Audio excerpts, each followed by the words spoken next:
Hi guys, welcome back. എല്ലാവർക്കും സുഖമല്ലേ? ചെറിയൊരു ഓട്ടം വന്നതാണ് കേട്ടോ. അപ്പോൾ എന്താ ചെറിയൊരു പരിപാടി ഉണ്ട്, മുട്ടയെടുക്കലാതുകൊണ്ട് കല്യാണത്തിൻ്റെ. അപ്പോൾ ആണ്ട് വന്നതാ. നമുക്ക് പുറത്തെ വിശേഷങ്ങളൊക്കെ കണ്ടാലോ? ഇത് മക്കത്തൊരു ഉള്ളേരിയാണ് കേട്ടോ. ഇവിടേക്ക് ഇങ്ങനെ ബിൽഡിംഗ് ഒക്കെ ആയി വരുന്നുള്ളൂ. അത് കണ്ട മല രാത്രി ആയതുകൊണ്ട് വലിയ ക്ലിയർ ഇല്ല. അങ്ങനത്തെ മലകളാണ് ഇവിടെ അധികം ഉണ്ടാവുക. അങ്ങനത്തെ മലകൾ നിരത്തിക്കാണ്ടൊക്കെയാണ് വീട് വെക്കുക. അപ്പം ഞാൻ പുറത്തൊക്കെ ഇറങ്ങിക്കണ്ടെന്ന് കാണിച്ചു തരാം. അപ്പോൾ ഞാനിവിടെ ഒരു കല്യാണ പരിപാടിക്ക് വന്നതാണ്. കല്യാണ പരിപാടി പറഞ്ഞാൽ ഒരു ചെറിയ എന്തോ കല്യാണമല്ല, കല്യാണത്തിന് മുമ്പുള്ള എന്തോ ചെറിയ പരിപാടി, മുട്ടായി എടുക്കലോ അങ്ങനെ എന്തൊക്കെ ചെറിയ പരിപാടിയാണ്. അപ്പോൾ അവിടെ വന്നതാണ്. വലിയൊരു ബന്ധു വീടാണ് തോന്നുന്നത്. അപ്പോൾ അവിടെയാണ്, ആ വീട്ടിലാണ് കേട്ടോ പരിപാടി.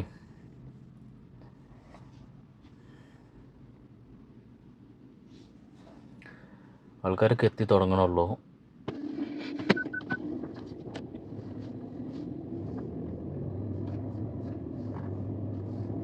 അപ്പോൾ നമ്മൾ ആ പരിപാടിക്ക് വന്നതാണ്. പരിപാടിക്ക് വന്നപ്പോൾ മാമ അറിഞ്ഞേച്ച് പോയിക്കാണ്ട് എന്തെങ്കിലും ഫുഡ് കഴിച്ചുകൊണ്ട് പോര്. അപ്പോൾ ഞാനിങ്ങനെ സെർച്ച് ചെയ്ത് നോക്കിയപ്പോൾ ഇവിടെ അടുത്ത് കുറേ റെസ്റ്റോറൻറ്റും കാര്യങ്ങളൊക്കെ ഉണ്ട്. അതൊക്കെ കുറച്ച് അപ്പുറത്താണ്. ഇവിടെ ഏറ്റവും അടുത്തുള്ളത് അൽബൈക്കാണ്. അപ്പോൾ ഇങ്ങനെ അൽബൈക്കിൻ്റെ ആണെന്ന് പോയി വെക്കാമെന്ന് വിചാരിച്ചുകൊണ്ട് പോവാണ്. ഇതൊക്കെ ഡെവലപ്പായി വരുന്നൊരു സ്ഥലങ്ങളാണ് കേട്ടോ. അതൊക്കെ എന്തൊക്കെ പറഞ്ഞാലും മക്ക മദീന എന്നൊക്കെ പറയുമ്പോൾ ഒരു പ്രത്യേകത ഉള്ള സ്ഥലം തന്നെയാണ്. മാഷാഅല്ലാഹ് കൊണ്ട് ഒന്ന് വരാൻ ഒരുപാട് ആളുകൾക്ക്, ഒരുപാട് പേര് പ്രാർത്ഥിക്കുന്നുണ്ട് ഇങ്ങോട്ട് എത്തിപ്പെടാൻ വേണ്ടിയിട്ട്. കുറച്ചോനെ അവരുടെയൊക്കെ പ്രാർത്ഥന സ്വീകരിക്കട്ടെ വാങ്ങി. ഞാനിവിടെ അവാലി പറഞ്ഞ സ്ഥലത്തേന് ആദ്യം വർക്ക് ചെയ്തിരുന്നത്, ഒരു വീട്ടിൽ. അപ്പം ഞാൻ ആ കൊറോണൻ്റെ മുമ്പാണ് ഞാൻ അവിടുന്ന് എക്സിറ്റ് അടിച്ചുകൊണ്ട് പോണത്. പക്ഷെ ആ സമയത്താണ് കൊറോണ വന്നത്. അങ്ങനെ കൊറോണയിൽ പെട്ട് 2 കൊല്ലം നാട്ടിലായി. അപ്പം ഞാൻ പോണ സമയത്ത് ഇങ്ങനെ ഭയങ്കര സങ്കടവും കാര്യങ്ങളൊക്കെ ഉണ്ടായിട്ട്, എനിക്ക് ഭയങ്കര സങ്കടം എന്ന് പറഞ്ഞാൽ ഭയങ്കര സങ്കടം. കാരണം മക്ക ഏകദേശം നമ്മളെ കയ്യിൻ്റെ വെള്ള പോലെ ആയി നമുക്ക്. അപ്പോൾ ഇനിയിപ്പോൾ ഇങ്ങോട്ട് എന്തെങ്കിലും എത്തിപ്പെടുമോ എന്നുള്ള ഭയങ്കര സങ്കടം ഉണ്ടായിരുന്നു. പക്ഷേ അൽഹംദുലില്ലാ വീണ്ടും ഒരുപാട് തവണ ഇവിടെ വരാനും ഉംറ ചെയ്യാനും. മക്കത്ത് നമ്മൾ ആദ്യം യാത്ര ചെയ്തിരുന്ന ഒരുപാട് റോഡുകൾ, സ്ഥലങ്ങൾ എല്ലായിടത്തും ആ പഴയ പോലെ തന്നെ പോവാനും വരാനൊക്കെ ഉള്ളൊരു ഭാഗ്യം പിന്നെ ഉണ്ടായിട്ടോ.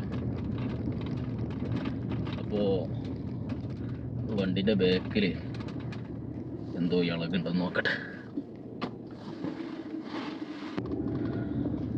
അപ്പോൾ ഞാൻ പറഞ്ഞു വന്നതെന്ന് വെച്ചാൽ, നമ്മളൊരിക്കലും പ്രതീക്ഷകൾ കൈവിടരുത്. അതേപോലെ തന്നെ നമ്മളൊരിക്കലും കൂടുതൽ ഭാവിയിലേക്ക് ചിന്തിക്കണ്ടെന്നല്ല ഞാൻ പറഞ്ഞത്. കൂടുതൽ ചിന്തിച്ചുകൊണ്ട് നമ്മൾ തല പുണ്ണാക്കുക എന്നൊക്കെ പറയില്ല, അങ്ങനെ ചെയ്യരുത് ഒരിക്കലും. കാരണം നാളെ നേരം വെളുക്കുമെന്ന് നമുക്കറിയില്ല. നാളത്തെ കാര്യം ഏത് രീതിയിലാണ് നമ്മളിത് എഴുതപ്പെട്ടിരിക്കുന്നത് എന്ന് നമുക്കറിയില്ല. നാളത്തേന്ന് വേണ്ട, അടുത്ത സെക്കൻഡ് എന്ത് സംഭവിക്കുന്നു കൂടെ നമുക്കറിയില്ല. പക്ഷെ നമ്മളെന്താണ് എപ്പോഴും കൊല്ലങ്ങൾക്ക് വർഷങ്ങൾക്ക് ശേഷം ഉള്ള കാര്യങ്ങളടക്കം ചിന്തിച്ചു കൂട്ടിയിട്ട് നമ്മൾ ആകെ ടെൻഷൻ അടിച്ച്. ഇവിടെ ഒരു കാര്യം ശ്രദ്ധിച്ചു, ഞങ്ങൾ ഇവിടെ വീടുകളും കാര്യങ്ങളൊന്നും ആയിട്ടില്ല, ആയി വരുന്നുള്ളൂ. ഒരു ഇരുട്ടുപിടിച്ച സ്ഥലം. പക്ഷെ ഇവിടുത്തെ റോഡ് ശ്രദ്ധിച്ചു ഞങ്ങൾ, താൽക്കാലികമായിട്ട് ഉണ്ടാക്കിയ റോഡ് പോലും നമ്മളെ നാട്ടിലെ 6 വരിപ്പാതിനേക്കാളുണ്ട്. അപ്പൊ ഇതാണ് എന്ത് പറയുന്നത്, ദീർഘവീക്ഷണം ഉള്ള ഭരണാധികാരികളും ഇതൊക്കെ വേണം. നമ്മുടെ നാട്ടിലൊക്കെ അതാണ് ഇല്ലാതെ പോയത്. പിന്നെ രാഷ്ട്രീയട്ട മാറി മാറി വരുന്ന രാഷ്ട്രീയക്കാർ അവരുടെ സ്വാർത്ഥ ലാഭത്തിന് വേണ്ടി കളിച്ചിട്ടാണ് പാവം ജനങ്ങളെ ബുദ്ധിമുട്ടിലാക്കുന്നത്. ഇതൊക്കെ ഈ റോഡൊക്കെ ഇപ്പൊ താൽക്കാലികമായിട്ട് ഉണ്ടാക്കിയതാണെങ്കിൽ പോലും എന്തൊരു ഉഷാറുള്ള റോഡ് അറിയോ. ഇനിയിപ്പോൾ ഇതിവിടെ ഒക്കെ ഡെവലപ്പായി വരുമ്പോൾ തന്നെ ഇവിടെ നല്ല സെറ്റപ്പ് റോഡായി വരും. ഇതൊക്കെ വീണ്ടും ടാർ ചെയ്ത് ലൈനൊക്കെ വരച്ച് സെറ്റപ്പ്. ഇപ്പോൾ ഇവിടെ ലെഫ്റ്റിക്കാണ്.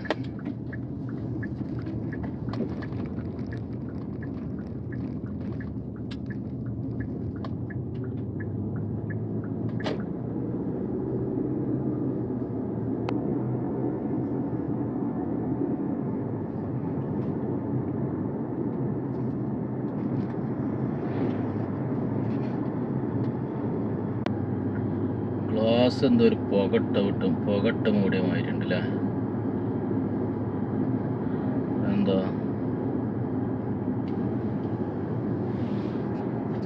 പുറത്താണല്ലോ.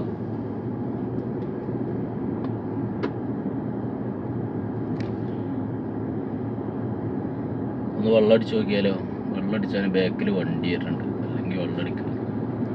ആ ഒരു കാര്യങ്ങൾക്ക് അറിയാം. അതായത് നമ്മളെ നാട്ടിലാണെങ്കിലും ഇവിടെ ആണെങ്കിലും വണ്ടി സ്പീഡ് പോകുമ്പോൾ ഒരിക്കലും വൈപ്പർ ഇട്ടുകാണ്ട് മെയിൻ ഗ്ലാസ് കഴുകരുത്. അവിടെ ഒരു അപകടം പതിയിരിക്കുന്നുണ്ട്. എന്താ അറിയോ, നമ്മൾ വണ്ടി സ്പീഡ് പോകുമ്പോൾ വൈപ്പർ ഇട്ടുകാണ്ട് ഗ്ലാസ് കഴുകിയാൽ ഈ വൈപ്പർമത്തെ വെള്ളം കാറ്റിൻ്റെ ആ ഒരു ശക്തി കൊണ്ട് ബാക്കത്തെ വണ്ടിൻ്റെ മെയിൻ ഗ്ലാസ്സുമ്മ പോയി പോകും. അത് ശ്രദ്ധിച്ചിരിക്കണ ആരെങ്കിലും? എനിക്ക് അനുഭവം ഉണ്ടായിട്ടുണ്ട്, എൻ്റെ വണ്ടിമ്മ വന്ന് വീണിട്ടുണ്ട്. അപ്പോൾ നമ്മളെ മെയിൻ ഗ്ലാസ്സുമ്മ ചിലപ്പോൾ എന്താവും, നിറച്ച് പൊടിയേക്കാരം. ഇത് വന്ന് വീഴുക മറ്റേ മഴ പെയ്യണ മാതിരിയാണ് വീഴുക. പൊടി ഗ്ലാസ്സുമ്മണ്ട് പിന്നെ പറ്റി പിടിച്ചു, മനസ്സിലായോ? നല്ല വെള്ളം വന്ന് വീഴുകയാണെങ്കിൽ ഗ്ലാസ് ക്ലീൻ ആവുകയാണ് ചെയ്യുക. നേരെ മറിച്ച് ചാറ്റൽ മഴ മാതിരി ചെറുതായിട്ട് വന്ന് വീഴുമ്പോൾ എന്ത് ചെയ്യും, ബാക്കിലെ വണ്ടിൻ്റെ ഗ്ലാസ് എരപ്പാവും. അപ്പോൾ ബാക്കിലുള്ള വണ്ടിക്കാരന് ബുദ്ധിമുട്ടാവാൻ നല്ല സാധ്യത ഉണ്ട്. അപ്പോൾ അതുകൊണ്ടാണ് ഞാൻ പറഞ്ഞത്, വണ്ടി സ്പീഡ് പോകുമ്പോൾ ഒരിക്കലും നിങ്ങൾ വൈപ്പർ ഇടരുത്. അത് മറ്റുള്ള വണ്ടിക്കാർക്ക് നല്ല ബുദ്ധിമുട്ടാവും. സൗദിയിലുള്ള ഡ്രൈവർമാരോടാണ് ഇനി കുറച്ച് കാലത്തിന്, ഇപ്പോൾ തണുപ്പൊക്കെ ഇങ്ങനെ ചെറിയ തണുപ്പൊക്കെ ഉണ്ട്. അപ്പോൾ വണ്ടിയൊക്കെ കഴുകണതിന് മുമ്പേ ജസ്റ്റ് ഗൂഗിളിൽ വെതറൊക്കെ ഒന്ന് നോക്കിക്കാണ്ടി. ചിലപ്പോൾ മഴ പെയ്യാണ്ടെങ്കിൽ അവിടെ കാണിക്കും. ഞാൻ ഇപ്പം ഇന്നലെ രാത്രി വണ്ടി കഴുകണിച്ചിട്ടേന്. അപ്പോൾ വെള്ളിയാഴ്ച, അതായത് ഇന്ന് വെള്ളിയാഴ്ചയാണ്, ഇന്ന് മഴ പെയ്യുമെന്ന് കാണിച്ചീന്. ചെറുതായിട്ട് മഴൻ്റെ ഇത് ഉണ്ടാവും എന്നൊക്കെ കാണിച്ചീന്. അപ്പം ഞാൻ ഇന്നലെ രാത്രി വണ്ടി കഴുകിയില്ല. അപ്പോൾ പറഞ്ഞ പോലെ തന്നെ ഉച്ചയ്ക്ക് ചെറുതായിട്ടൊരു ചാറ്റൽ വന്നു. അപ്പോൾ ഈ പൊടിയൊക്കെ ആയി കിടക്കുമ്പോഴേ ചെറിയ ചാറ്റൽ മഴ നിങ്ങൾക്ക് അറിയണതല്ലേ. അപ്പോൾ വണ്ടി കഴുകണതിന് മുമ്പ് ഒന്ന് വെതറൊക്കെ ഒന്ന് ചെക്ക് ചെയ്താണ്ടി, അത് നല്ലതാണ്. എവിടെ ഇപ്പം ഇത് കിടക്കണത്? ഈ അയൽബൈക്കൊക്കെ ഞാൻ ഒരട്ടം വന്നതാണ് ഇതിന് മുന്നേ. എനിക്ക് വേണ്ടിയിട്ടല്ല, വേറെ ഒരു ടീമിന് മേടിച്ചു കൊടുക്കാൻ വേണ്ടിയിട്ട് വന്നതാണ്.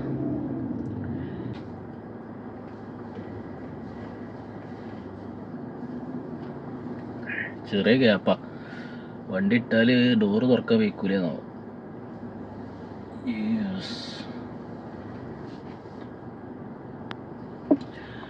മക്ക ചേംബർ പറഞ്ഞ എന്താ?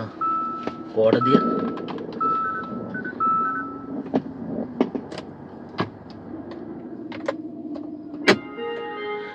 ഏതായാലും നമുക്ക് ഇറങ്ങി. ഇതാണ് ഞാൻ പറഞ്ഞ മക്ക ചേംബർ. അൽബൈക്കൊക്കെ നോക്കിയപ്പോൾ അൽബൈക്കിൽ ഭയങ്കര തിരക്കാട്ടാ. ഇപ്പോൾ ഓർഡർ കൊടുത്താൽ ചിലപ്പോൾ 1 മണിക്കൂറൊക്കെ പിടിച്ചു, അങ്ങനത്തെ തിരക്കുണ്ട്. അപ്പം ഞാൻ വിചാരിച്ചെന്നാൽ പുറത്ത് എവിടെയെങ്കിലും പോയി നോക്കാം. കാരണം ചിലപ്പം കുറേ നേരം വെയിറ്റ് ചെയ്യേണ്ടി വരുമേ. നിങ്ങൾ ഈ ഒരു ലോഗോ കണ്ട, ഈ ഒരു കടൻ്റെ ലോഗോ, ഇത് കണ്ടപ്പോൾ എനിക്ക് ഓർമ്മ വന്നത് പഴയ ടാറ്റ ഡോകോമോൻ്റെ ലോഗോ ആണ്. അതിന് ഞാനെന്ത് ചെയ്ത് ഒരു മറ്റേ ഷവർമ്മക്കട കണ്ടുപിടിച്ച് ഷവർമ്മ എന്നൊന്ന് വിചാരിച്ചു. ചിക്കൻ്റെ ഷവർമ്മ ഇട്ടത്. ചിക്കൻ്റെ ഷവർമ്മ ഫുള്ളിന് 12 രൂപ വരും. ഒരു ബീഫ് ഷവർമ്മ ഉണ്ട് കേട്ടോ. ബീഫ് ഷവർമ്മ ഞാൻ ഒരിക്കൽ മേടിച്ചതാണ്, ഇവിടെ നല്ല വേറൊരു അടുത്തുനിന്ന്. പക്ഷേ എനിക്ക് ഇഷ്ടപ്പെട്ടില്ല. ഇവിടെ ചിക്കനാണ് ഏറ്റവും കൂടുതൽ ഉണ്ടായിരിക്കുന്നത്, ബീഫ് കുറവാണ്. ബീഫിൻ്റെ കയ്യാനയക്കണം, പക്ഷേ ചിക്കൻ ഒരുപാടുണ്ട്. അങ്ങനെ ഷവർമ്മ മേടിച്ച് കണ്ട് പുറത്തിറങ്ങി.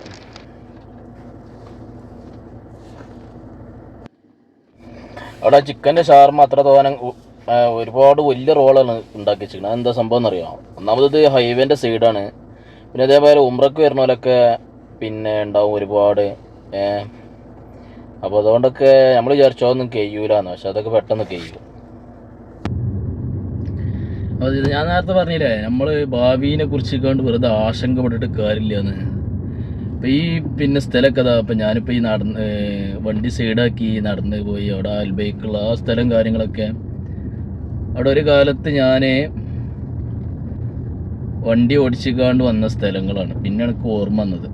അന്നൊന്നും ഞാൻ ഒരിക്കലും വിചാരിച്ചിട്ടില്ല. പിന്നെ ഒരിക്കൽ ഞാനിവിടെ വന്നിട്ട് നടന്നു വന്ന് ഇവിടെ അൽബൈക്കിന് തിണ്ടോ അല്ലെങ്കിൽ ഷവർമ വേങ്ങി പോകുന്നൊന്നും. അപ്പം അതാണ് ഞാൻ പറയണത്, നമ്മളെ തലമ്മ എന്തൊക്കെ എഴുതി വെച്ചിക്കണെന്ന് നമുക്ക് യാതൊരു ഐഡിയ ഇല്ല.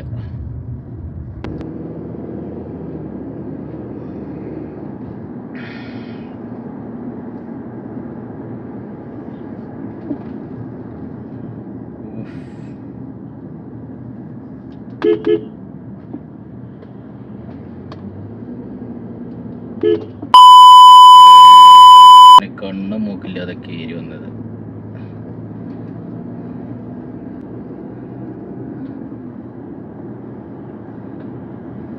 തെറി പറഞ്ഞിട്ടൊന്നും കാര്യമില്ല, നമ്മളൊരു സമാധാനം അത്രയുള്ളൂ.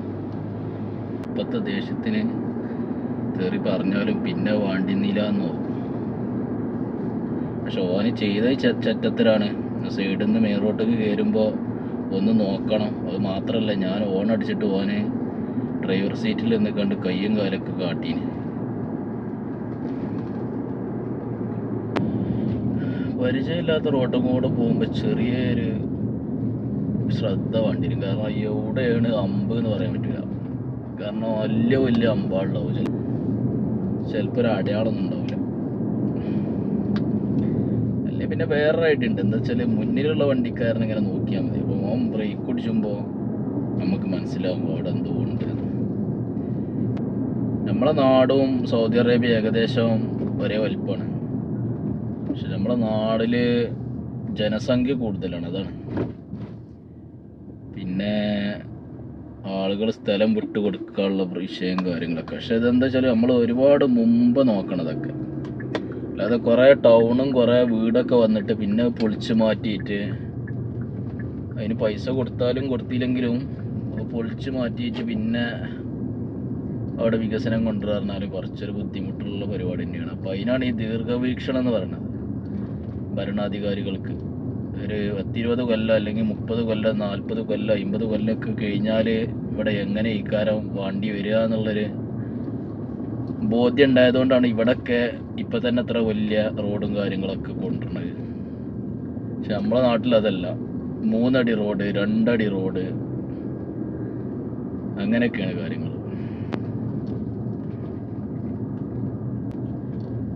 എന്തോ അതിലെന്തെങ്കിലും ഞാൻ പറയില്ല, എന്തെങ്കിലും തെറ്റുണ്ടെങ്കിൽ നിങ്ങൾ പറയട്ട. ഞാൻ എൻ്റെ ഓരോ അഭിപ്രായങ്ങൾ പറയണ. നമ്മുടെ വീട് ഇവിടെ എവിടെയോ ആയിരുന്നല്ലോ.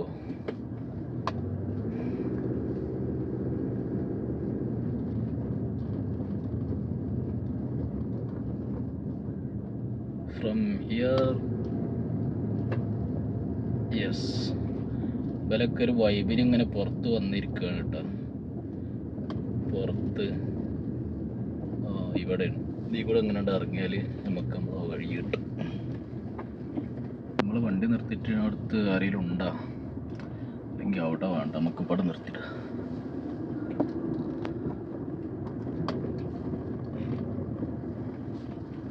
ഇവിടെ ആകുമ്പോൾ നമുക്ക് കണ്ട് കാണും ചെയ്യാം. ഈ മൂലൊക്കെ അരുവിൽ കൊണ്ട് നിർത്തിയിട്ടാൽ സെറ്റപ്പ്. യെസ്, ആ വീട്ടിലാണ് പരിപാടി.